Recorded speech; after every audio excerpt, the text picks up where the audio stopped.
Welcome to this presentation on email etiquette, presented to you by University Academic Success Programs at Arizona State University. So when we're talking about email etiquette, really what we're talking about is professionalism. And often when we hear the word professionalism, what we think about is maybe our style of dress or our mannerisms or how we're acting in a particular situation. The one area that sometimes people forget about in terms of professionalism is when it comes to our writing. Written communication is just that. It is written.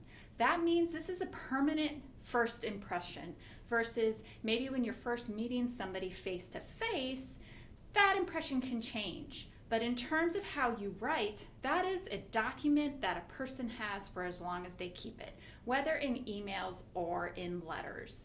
So good professional writing can really help enhance your credibility. And when you don't have professionalism in your writing, whether in email or letters, or I would even add your discussion board posts in your classes, this can lead to a variety of negative results. So remember to approach all different types of written communication with care and try to be as professional as possible. And that's what this presentation will cover. So really when we're thinking about professionalism, who deserves our professionalism? And really the answer is everybody that we communicate with. Our supervisors, our work colleagues, potential clients, potential employers, our family, our friends, and obviously our teachers and faculty, and of course our peers. Everybody deserves us to put our best foot forward in how we're communicating with them. So we're going to cover a couple different things today, namely format, style, and language. In these first couple of slides, we're going to just touch on a few points, but I'll elaborate further about them in more detail. So when we think about format, obviously in this setting right now, as you're watching this video, you can clearly see what we have written in caps. The reality is, in written format, in terms of an email or a letter or a discussion board post, the tone that is brought out when you write in all caps is not necessarily something you want to use. So you are strongly encouraged not to write something in caps. Oftentimes people equate that to them being yelled at. Other things to think about, again, which we'll talk about more in a little bit, is how you're signing off on those email messages. Do not play around with fonts and colors and backgrounds. Those can be very distracting and take away from your actual message. So important, make sure you are using proper spelling and grammar and punctuation. You would never believe the number of email messages I get from students where simple things like having their I capitalized is not present. Always write a meaningful and detailed subject line, which again we'll talk about here in a few minutes. And make sure that your paragraphs are visually pleasing and it adds to their readability. If you do want to draw emphasis to some part of your email, try using boldface or italics or maybe putting an asterisk if you're really wanting to stress something. I mentioned tone a little bit a second ago in terms of writing in all caps. You want to make sure that you're formal, polite, and as respectful as you can. And part of that really means to think about your word choice. Avoid being too pushy, especially if you're asking for something, and do your best to avoid sarcasm. Think about messages that you've read where you're like, was that a joke? Were they meaning to be funny? Tone is often hard to read in an email message, so do your best just to avoid that altogether. Your style. So this would be terms of the writing itself. Avoid writing overly complex sentences. Just get to the point, keeping your sentences and your paragraphs concise. There's no need to go on and elaborate a lot when you just are sending this message because there's something in particular you need or that you want to express. This is a tough one, abbreviations and colloquialisms. Abbreviations that may be commonplace to you may not be common to the person that you are writing to, so keep that in mind. If you are writing to somebody that you know understands what you mean when you are using an abbreviation, then certainly feel free to do so. If you know that the person you are writing to is unfamiliar with them, for example, my department name, UASP, not a lot of people know what UASP is. So when I write to people, I initially write it out, University Academic Success Programs, and then parentheses put UASP. The other thing that you often hear about is emoticons and the use of them, the use of what I would call chat speak. So as the slide shows, if you can see it, the LOLs, the G2G, writing just you, putting smiley faces, LOL, all of that is not necessarily appropriate in an email message, especially in a work-related email message. It just comes across as unprofessional. That being said, do what fits best for your personality. For example, once I have started some form of written communication with another professional, I do tend to put a smiley face after I write your name. Now again, that is after I've already established communication with them and know the level of greeting that I can use with that individual. I wouldn't use it right as a first message as I write out to somebody. So just use your best judgment when using those. The more professional you want to come across, I would encourage you not to use them. So some additional things to consider when you're writing your email messages. Again, same things apply to letters and again, discussion board posts. So when it comes particularly to email messages, think about the email address you are using to send your message. Hopefully you have heard at ASU that you should be using your ASU email when you are communicating with your faculty in particular. Many faculty will not respond to an email address that is not an asu.edu email. It's fine that you forward your messages to your Hotmail or your Gmail or your Yahoo account, but make sure when it actually comes time to emailing people within the ASU community, you are using your ASU email account. The other thing to think about is as you start getting ready to go out into a professional setting and you're using your resume and you're putting an email address on your resume, do you really want to be using the Gmail account that you set up back in high school that says basketball lover or cat lover? Is that really how you want to be presenting yourself in a professional context? So really think about how you're setting up those email addresses themselves. Think about if the using email is the best way to communicate with a person. As I mentioned earlier, tone is really hard to read in a message. Would your message be better expressed in person, face to face? Do you use the email to say, I'd like to have a meeting with you to talk face to face about XYZ topic? Is that a better approach than writing out your whole thought in the email message and risking them not understanding what you're really trying to say? So think about if it is something super important that you really want to make sure your message gets across, would it be better to communicate that in email or in person? The other thing to think about is group email. It's really hard to know who to still include in email messages. So really think about, is everybody that you're trying to include in that message, do they really need to be included in that message?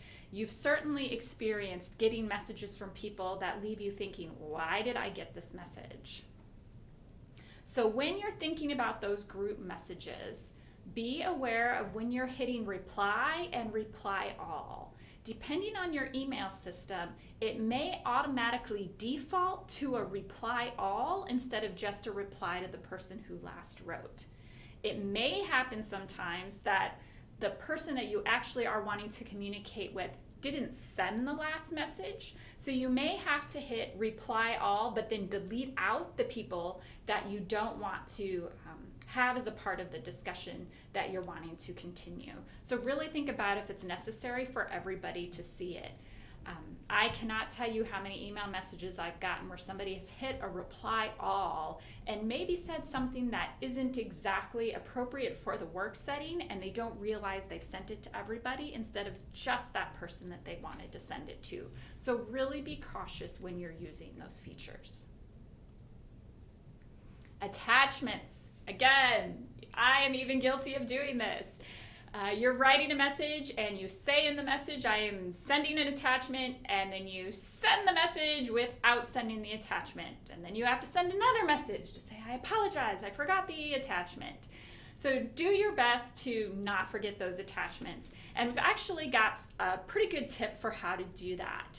So when you do need to send a message with an attachment, when you open up the email, attach the attachment first. Have that be the very first thing you do. Then write your email, and after you've proofed it, read it, make sure it has everything that you want to do, then go back and add who it is going to.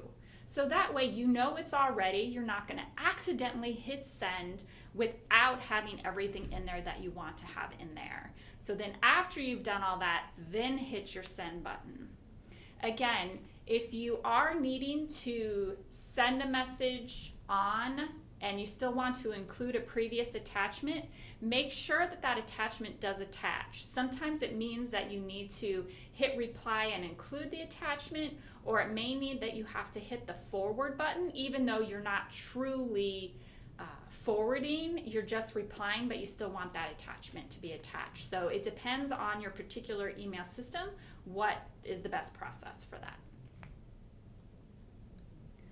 Subject lines. I mentioned that we would come back to this point. So you want it to be something that grabbed the reader's attention. Think about all the email messages that you get from ASU. Which ones do you open? Do you open those that there's something in the subject line that catches your attention that says, yeah, I want to open this? Otherwise, if it's too vague or there's something about the subject line that doesn't interest you, you're not going to open it. You're going to go straight to delete. So really grab the reader's attention. Keep it short but specific, and put those most important words at the beginning. Again, be clear and specific about what this message is even about. Again, avoid all caps, and make sure your acronyms are things that everybody does know. Again, if my department said stuff that says UASP wants you to attend, people may not necessarily know what that is. So here are some samples. If you're interested in scheduling a meeting or confirming a meeting, simply say a one-on-one meeting with the date and the time. If it's something for a particular class, make sure you put the name of the class first so the faculty knows, oh, this is coming from one of my students in this particular class, and this is what it's about. So there's two examples up here. One saying English 301, email, etiquette email PowerPoint, and then another one that says English 301 correspondence infographic project. And so that way your faculty knows very quickly what it is that they're reading about. If you're interested in applying for a job, make sure you put what the position is you're applying for and the position number, and then what your name is. Sometimes it may not be necessary to put your first name, maybe just a first initial and a last name. And then in the case of letters of recommendations, I usually will put who the letter of recommendation is for. So when it actually comes to the writing of the email, I know you can't necessarily see what I have here in this PowerPoint.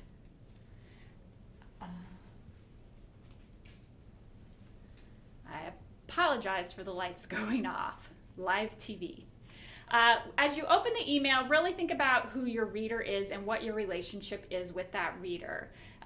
It's fine to start off with something like dear when they are somebody that you know and that you know personally. If you don't personally know them, dear may not be the correct way to start. Instead, a hi, a good morning may be appropriate, again, if you know them. Otherwise, just putting somebody's name is appropriate. If you know that they have a particular title, make sure you put that title in there. Dr. Smith, Professor Smith, put that in there as their name. To whom it may concern is really only if you're emailing a generic email address and you don't know who is reading it at the other end. So again, in that opening of an email, use titles or position titles. If you don't know the recipient well enough to say, Dear John, or Hi John, say, Dear Dr. John Smith. Use the recipient's last name, of course, following any titles. And then once you start that email communication with them, adjust to how they are closing their message.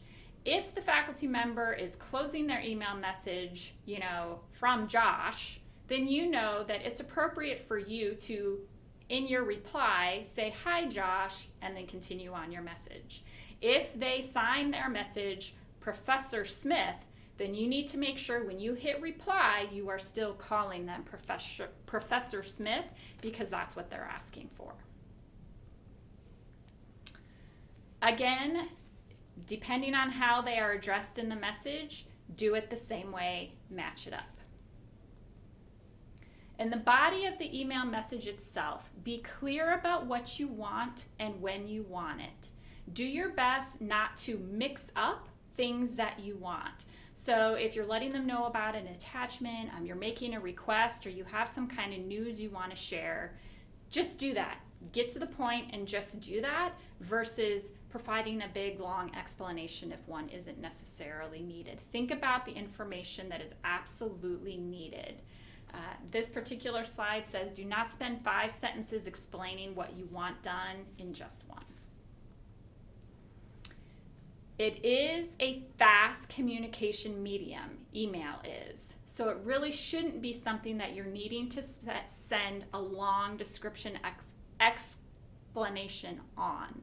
If you feel that a long explanation is needed, then perhaps that initial email message is the one that says, "There's something I would like to discuss with you. Here's the topic. Can we please schedule a time to meet?" If you are finding that you're having a longer message, that may be the better route to take. Have it be something that you're discussing in person versus something that you're writing in an email message. As I mentioned just a couple slides ago, try to just send one email per topic. I know I have been guilty of this, where the email message coming to me has been about, let's say, marketing, but then I'm like, oh, I really want to tell this person X. So I hit reply and I end up talking about something altogether different. As they're quickly going through their email, they're going to assume my response is about the original subject, marketing, in case it's not. That can be confusing for your reader, and it sometimes causes messages to get lost in their list. So make sure that you are starting a fresh topic if it's a new topic, and that you're only keeping one message per message. When it comes to things like how you close your message, keep in mind those same rules that you use to open your message. You don't want to be too informal. Instead, using things like best regards, sincerely, respectfully. I often just like to say thank you. Even if I didn't ask for something, you're still thanking them for their time. So I simply say thank you, and then I sign my name. Or if this is a repeat message, or repeat time you're communicating them, then again, just thank them again. Make sure that you include some kind of signature line in your email messages, and most systems will let you set up an automatic one so you're not having to type this out each time. Traditionally, those signature lines would have your first and last name, a title of position if this is once you're out in the working world. Right now it may just say student. You could say student of W.P. Carey in there. Your department right now is Arizona State University. A phone number only if you are comfortable with the people getting your email having it. And then, of course, your email address. It amazes me. I participate in a lot of listservs, and there's a lot of times where I want to get in contact with the individual. I don't want to hit reply all and have the message go out to the entire listserv. I'd rather just email that person. But because they don't include a signature line, I don't know how to get in touch with them individually, personally. So it's really important to include that in there. So that's all I have on email etiquette. Really quickly, I want to remind you about our tutoring and writing centers, particularly here on the West Campus. So remember that our tutoring centers have subject area tutoring that is drop-in. Here at the West Campus, we predominantly have math, science, statistics, and some business courses. You can receive tutoring on key concepts for those courses and help with your homework. We often have review sessions before major exams depending on the course. And of course, you can always find us at tutoring.asu.edu. Our writing centers are appointment-based, and so we do encourage you to book those appointments in advance. They are in-person 30-minute appointments, or you can book online appointments that are 50 minutes long, and those are live interactions using Zoom. You can get help at any stage in the writing process. We would encourage you to schedule those as far in advance as you can, with 1 appointment per day and up to 4 in a week. Here at the West Campus, both our tutoring and our writing centers are located in Fletcher Library. The tutoring center is on the first floor, where the writing center is down in the lower level of Fletcher Library. Our subject area tutoring is Monday through Thursday, 10 a.m. to 7 p.m. and Fridays, 10 to 3. And our writing center hours are Monday through Thursday, 10 a.m. to 6 p.m. and Fridays, 10 a.m. to 3 p.m. Thank you very much for your attention today, and best of luck on your projects.